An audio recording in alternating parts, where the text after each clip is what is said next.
Okay, திரு புகாரி சொல்லிடுங்க. பாமகவுடைய அண்ணன் நான் சொன்ன செய்தியை உள்வாங்கல. நீங்க கொள்கை ரீதியாக பேசுறீங்க.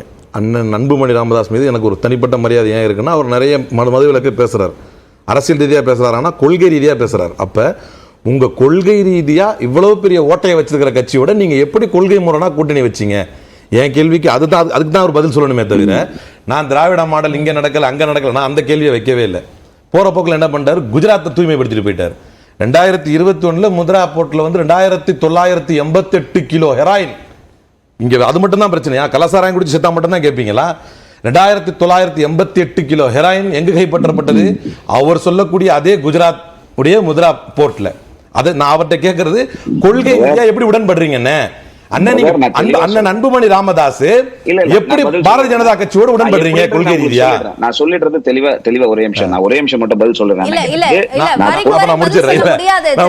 அப்புறம் சார் விமர்சகர் சார் என்ன சொன்னாருன்னா, குடிச்சவன் பாவங்கிறாரு. இது எந்த வகையில் நியாயப்படுத்தாருன்னு தெரியல.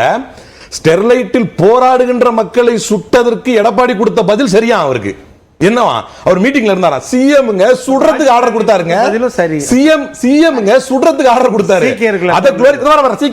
சீக்கியர்கள் நடந்ததற்கு கொடுமை, அது தவறு என்பதால் தான் வரலாற்றில் ஒரு சீக்கியரை பிரதமராக்கி காட்டிய கட்சி காங்கிரஸ். உங்களால எடப்பாடி சீக்கியரை பிரதமராக்கிட்டோம் நாங்க. அந்த ஒரு வரலாற்று பிழை, அது வரலாற்று பிழை, தவறு. அந்த தவறை ஏற்றுத்தான் அதே ஒரு மைனாரிட்டி கம்யூனிட்டியில இருந்து சீக்கிய கம்யூனிட்டி இருந்து ஒரு பிரதமரை உருவாக்கினோம். நீங்க அநியாயத்துக்கு குடிச்சவன் சரியானவங்க, நீங்க என்னை கேட்டால் விற்றவனை விட கேவலமானவன் குடித்தவன் தான். அப்படி பார்த்தா 10 லட்சம் நிவாரணம் கொடுத்துருக்கான். அவன் என்ன பண்றது? குடிச்சவன் குடும்பம் இருக்குல்ல, குடும்பம் இருக்கு சார். அப்புறம் சார் குடிச்சவன் குடும்பம் இருக்கு. அப்ப அத குடிச்சவனுக்கு குடும்பம் இருக்கு. நான் குடிச்சவனை பத்தி தான் பேசுறேன். குடிச்சவனுக்கு குடும்பம் இருக்குது. அப்ப சீக்கிய கலவரத்தை பத்தி பேசினால் நான் அதற்கும் பதில் தர்றேன். சைலேஷ் குமாரை நீங்க கவர்மெண்ட்ல வச்சிருக்கீங்கன்னா, கமிஷன் அறிக்கையை பற்றி பேசுவதாக இருந்தால் ஆறுமுகசாமி கமிஷன் அறிக்கையை படித்து பாருங்கள். ஜெயலலிதா செத்ததற்கு காரணம் டு கன்வின்ஸ் பவர் சென்டர். அது யாரு சொல்லுங்க பாப்போம்.